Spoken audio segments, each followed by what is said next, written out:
Live Alive is a game for the Super Famicom, and I never heard of it until it was revealed earlier this year at a Nintendo Direct. And I was instantly, like, eager to play it. I never played the game on the Super Famicom, it never released here, and I never even heard of it, so I never, emulated it or anything.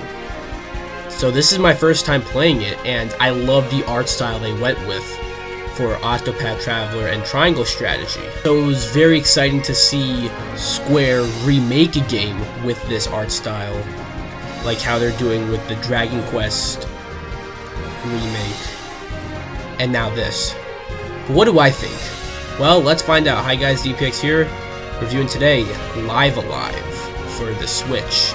Yeah, a bit late, had some stuff to do while playing this game, but I got it done and got my review now, so hope you enjoyed. Before we get into it, you know what to do. Be sure to subscribe, hit the bell, leave a comment, or I will make sure you are not alive.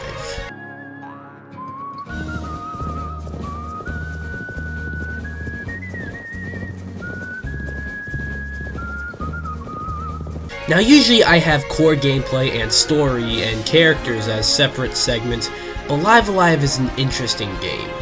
The concept of this game is, instead of being an extremely long JRPG with one connected story, and I'm not saying there's a problem with long games, I don't know why I specified that, but Live Alive is a game with 7 stories, and each of them have a different narrative and cast of characters, and each of them take place in a different time period. The core gameplay of each story is more or less the same, but if you play for yourself, you'll know that it's kinda hard to separate the segments, but I'll go over all the chapters without spoiling them. There is prehistory, where you play as a caveman, a cave woman, and a monkey, and I really like how none of them know speech because, yeah, this is like caveman times. Then there is the Wild West, a time period that has always interested me.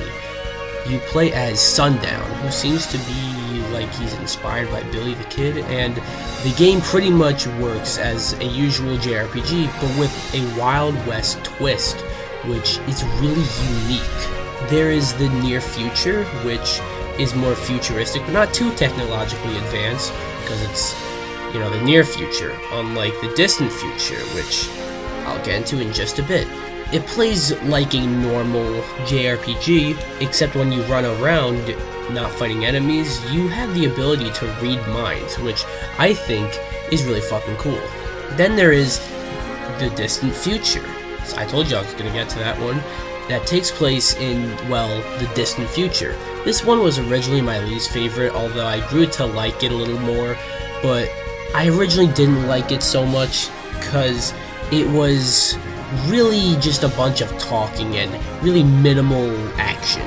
But I grew to like it for the story it told, as it tells a nice little story about a few people on a spaceship along with a little round guy who the character's named Cube. Even though he's not a cube, he's a circle, but yeah, what else are you gonna call him? Then there is Twilight of Ido Japan, where you play as a ninja named Oboromaru. And this one might be one of my favorites, as I just love the setting and the combat. I never really got too interested in the story of Twilight of Ido Japan though, but I did with another one of my favorites, Imperial China. In Imperial China, you play as who the game calls the Eastern Heart Shifu, and you are pretty much a kung fu master to 3 other characters, 3 students. I really dug the setting, story, and gameplay of this one. Then, perhaps one of my favorites, Present Day.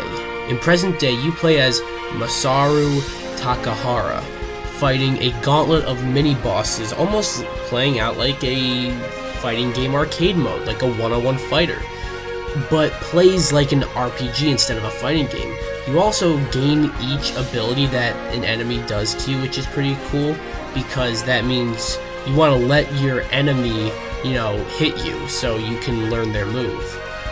That's all the chapters you start with. When you beat all those, you unlock the Middle Ages. You could say that that was a spoiler, but it was in the marketing, and this is also a remake of a 30-year-old game, so really not much of a spoiler. In the Middle Ages, you play as Orsted in a more medieval setting. And I don't want to get into spoilers. My thing about this one, though, while the story is one of my favorite stories of all the chapters, halfway through this one I kind of felt the game was overstaying its welcome just a little bit, but then it picked up again. If you want my quick ranking of all of them, and without any possible extra ones, any possible extra chapters, if you know, you know, my ranking is number 8, The Distant Future. Interesting story that I really got interested in, like the characters and everything, but not enough action to keep me interested in the chapter in general. Number 7, The Middle Ages. Really good story with some unexpected twists, but I kind of just wish it wasn't an unlockable chapter and was just there so maybe it wouldn't have felt a little tacked on, if you know what I mean. Number 6, The Near Future. Really enjoyed the gameplay and the story, but I feel like it dragged in parts. Number 5, Prehistory. I love a lot of what they did here with this one. It's just a little difficult to fully get invested in this story when the characters don't really talk. Still though, I think it was worth it for that night of fun that Pogo, the main character, had at the end, if you know what I'm saying. Number 4, Twilight of Ido Japan. As I said, I love the setting, the characters, and the gameplay. I didn't mention the mechanic where you can turn invisible so enemies don't see you, or other details where, every time you kill an enemy, it keeps a kill count. It's like, damn, all that is cool. I just never got too into the story. I can't even really tell you what happened in it, to be honest. Number 3, Imperial China.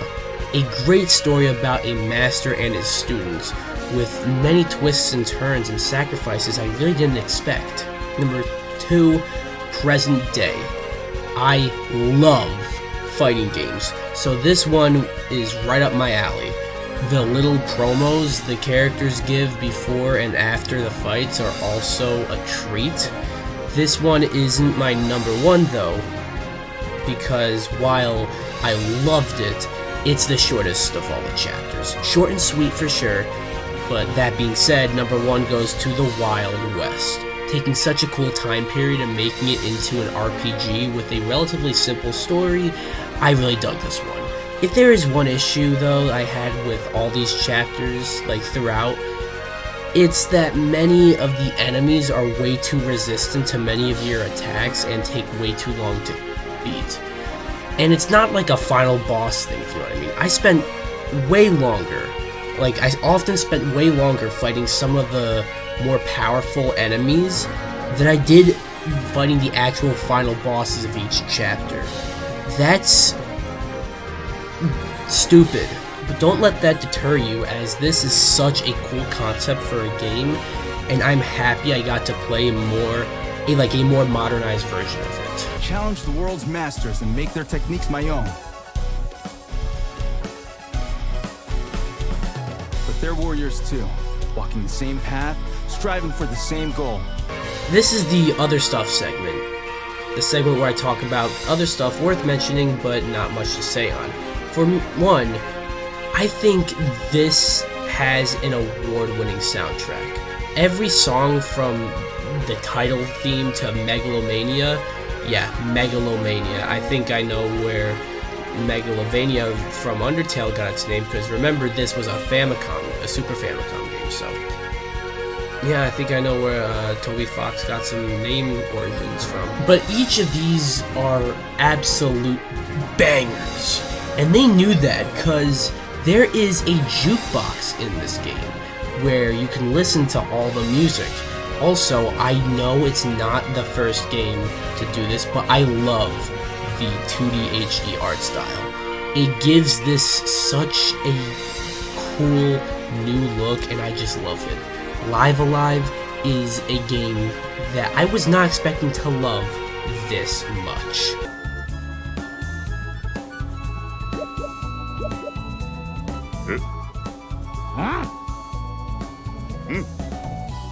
Now, I don't hate RPGs, in fact I love them, but they aren't my first genre of video games I go to. However, Live Alive from the get-go got me interested, and it 100% delivered. I didn't even mention certain things that I don't want to spoil for you who haven't played yet, although this is a 30-year-old game, but not for America really. This seems like a fairly new game for us. There are multiple endings as well, and this is totally a game you should absolutely play, fan of RPGs or not. I get that Xenoblade is coming out, and I'm pretty sure most people who are interested in this game are interested in that game too, and probably more interested in that game too, but please get the demo and see if this game interests you, because it is truly phenomenal. With some issues that made me actually want to turn off the fucking game, with annoying enemy encounters, which I didn't even mention that. I don't hate random enemy encounters in RPGs, but some of them in this game are really obnoxious. And there's also one chapter that was mainly just a bunch of talking, but it's made up by having 8 great stories. In the end, I give Live Alive a 9.5 out of 10. But that was this review. Did you guys like it? Again, I'm sorry it's a bit late. Yeah, I had a lot of stuff going on this past weekend. You know, I was working a lot, so I didn't have as much time to play this one and get it out soon enough. But I played through it, and I got my review up. You may have noticed that I actually got some gameplay. Some of the gameplay shown here is from the demo. Yeah, it is from the demo, but it carries over. Please play this game, because this game's really good, and I want people to experience it. Get the demo if you're unsure. But yeah, anyways, what do you guys think? Be sure to like the video, comment, subscribe, or I will make sure you are not alive. Bye, guys!